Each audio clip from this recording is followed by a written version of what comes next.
Hello, welcome to the American Dreamer Show, and I'm Bill Sefakar. And I'd like to say we have an action-packed show planned, but really much action. I'm sitting here. It's a wonderful show.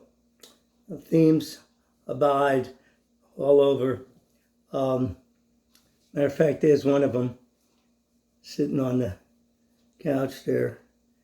Yeah, the thumbnail for this month's show is Love is the Answer. It's taken from England Dan and John Ford Coley song, one of the most stirring, I use that a lot, one of the most beautiful songs ever written.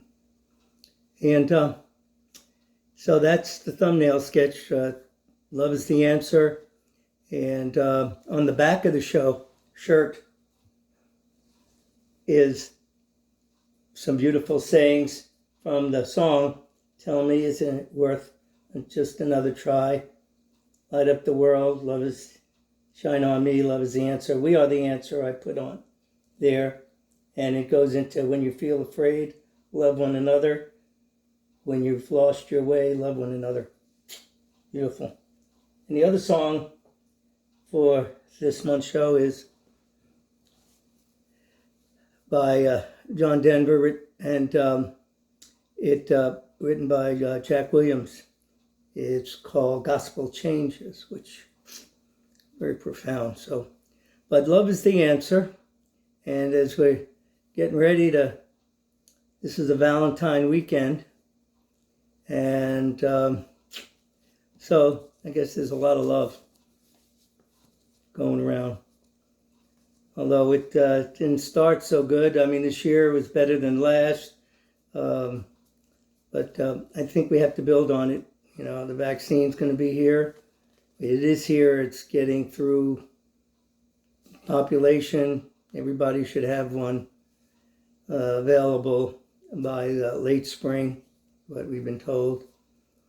But, it's a new day dawning.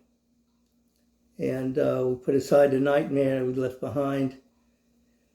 But it takes time. People work together, brothers, sisters, everywhere.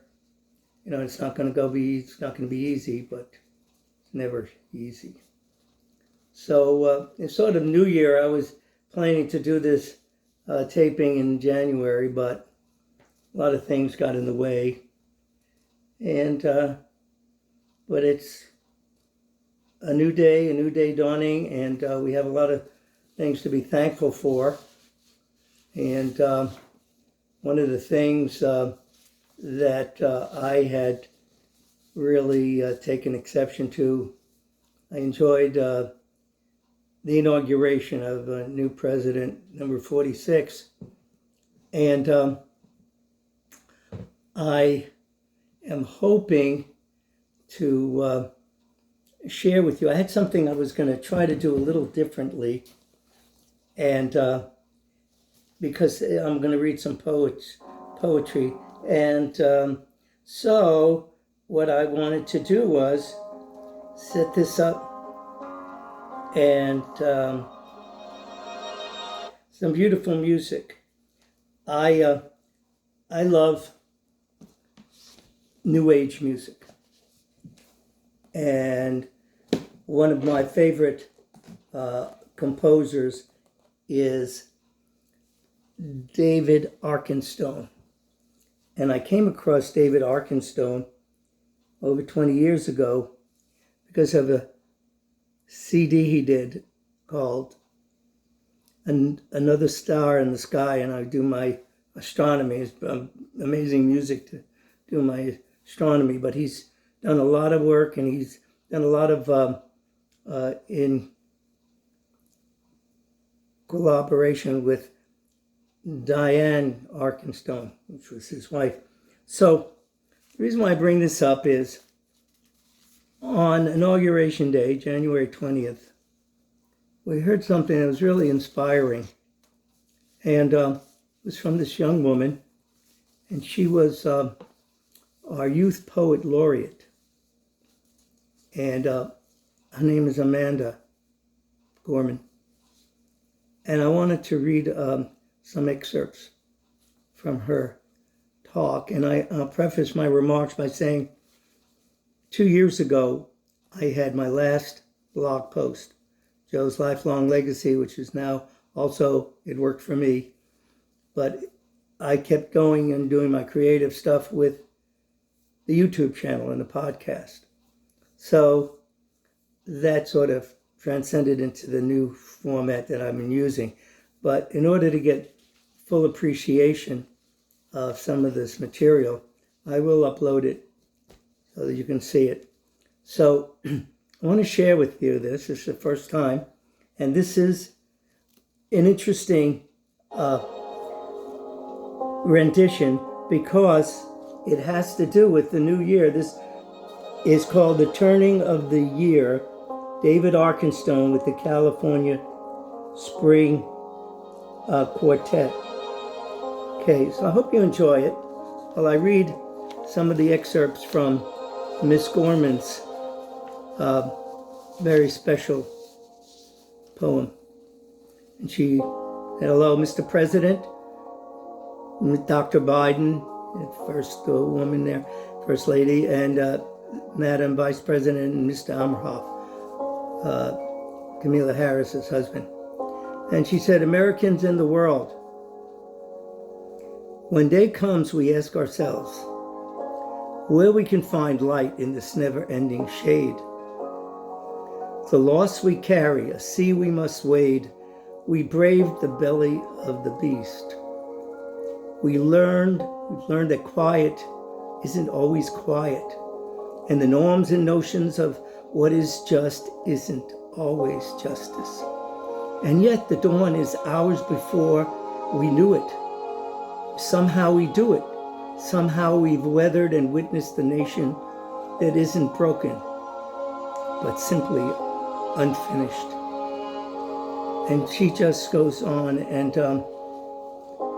so beautiful, eloquently in the meanings. We lay down our arms so we can reach out our arms to one another. We seek harm to none and harmony for all. Let the globe, if nothing else, say this, true. Say this is true, that even when as we grieved, we grew. So even as we grieved, we grew, that even as we hurt, we hoped. That even as we tired, we tried.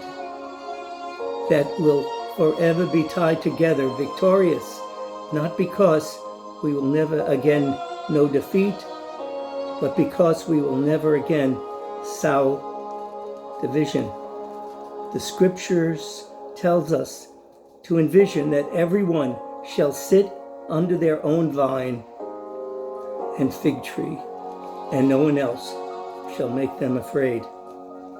She goes on, if we live up to our own time, then victory won't lighten the blade, but in all the bridges we've made, that is the promise to glade, the hill we climb, if only we dare. It's because being American is more than a pride we inherit. It's the past we stepped into and how we repair it. So beautiful, the words. And just go to the end, the last two paragraphs.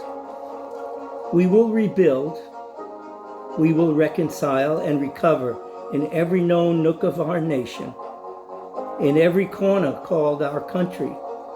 Our people, diverse and beautiful, will emerge battered and beautiful. When day comes, we step out of the shade, aflame and unafraid. The new dawn blooms as we free it, for there is always light, if only we're brave enough to see it, if only we're brave enough to be it. Thank you, Amanda Gorman. And if that wasn't enough, she spoke so eloquently and meaningful too, as Super Bowl day, and her message to honor 3 captains that have been the first responders. And today we honor these three captains for their actions and impact in a time of uncertainty and need. They've taken the lead, exceeding all expectations and limitations, uplifting their communities and neighbors as leaders, healers, and educators. James had felt the wounds of warfare, but this warrior still shares his home with all at-risk kids. During COVID, he's even lent a hand. Live streaming football for family and fans. Tremaine is an educator who works nonstop, providing his community with hotspots, laptops, and tech workshops so his students have all the tools they need to succeed in life and in school. And Susie is the ICU nurse manager at a Tampa hospital. Her chronicles prove that even in tragedy, hope is possible. She lost her grandmothers to the pandemic and fights to save others' lives in the ICU battle zone. During the frontline heroes risking their lives for our own. These are our frontline heroes. Let us walk with these warriors, charge on with these champions, and carry forth the call for our captains. We celebrate them by acting with courage and compassion. Charge on with these champions and carry forth the call of our captains. We celebrate them by acting with courage and compassion, by doing what is right and just. For a while we honor them. Today, it is they who honor us every day. Okay. Well, as I said, I have a lot of words of kindness I want to share with you and exhibit and love and stuff. And, but I had some fun in the last month or so while I was sort of taking a hiatus. I had a chance to stop off in supermarkets and the department stores. They have their magazines, and if you remember from my past shows, broadcasts, when I had my crew with me, which is almost a year ago. Excuse me, I need to have a little of my juice, my tea, hot tea and honey. So I would pick up these books I see that I thought really had a good message: mindfulness, life's extensions, all kinds of stuff. And my very dear friend and compatriot John Casimira, who shared the stage or whatever in the broadcast, he always noticed that on the covers of these magazines they had a very pleasant looking woman. Sort of attracted my attention by buying the magazine. So, I guess nothing has changed too much. I was kind of attracted by, kind of pretty faces. And I wouldn't want you to think I'm sexist, but so I have these magazines that I picked up in the past few months. So I'm going to share it with you because, you can tell where my thoughts when I see a pleasant face.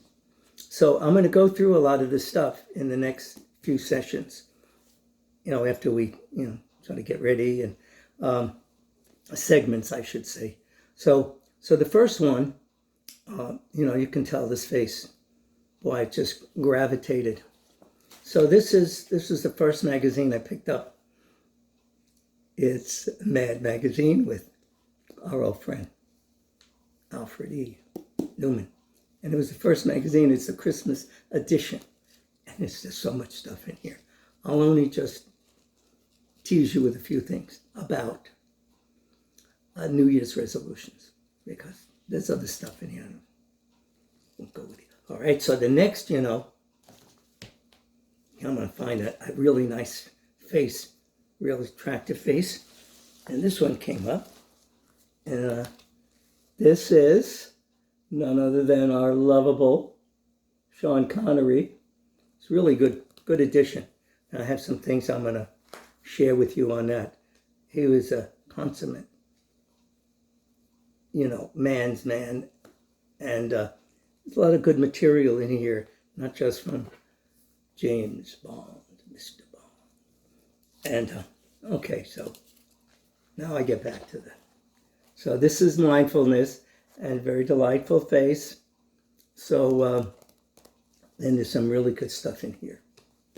So we're going to work with that. And then this is something you can't say no to, joy. Power of joy. And there's some really good excerpts in here I'll share with you. And then back to the realities. It's a very lovely lady, but you can't tell so much because she's got the sniffles. So that's good. But I said we have a lot of stuff. ARP, as many of you might be members. This is how to beat it, how we will beat it, COVID. So that's good. So that's part 1 of this program, number 48, the American Dreamer Show. And I guarantee it's going to be, as I said, it's not action-packed, but there's a lot of good stuff going on. And I hope to share it with you. And I think it's going to help you, mind, body, and spirit, and lift your spirits and maybe bring a good feeling, maybe even a smile. Okay, so I'll be right back.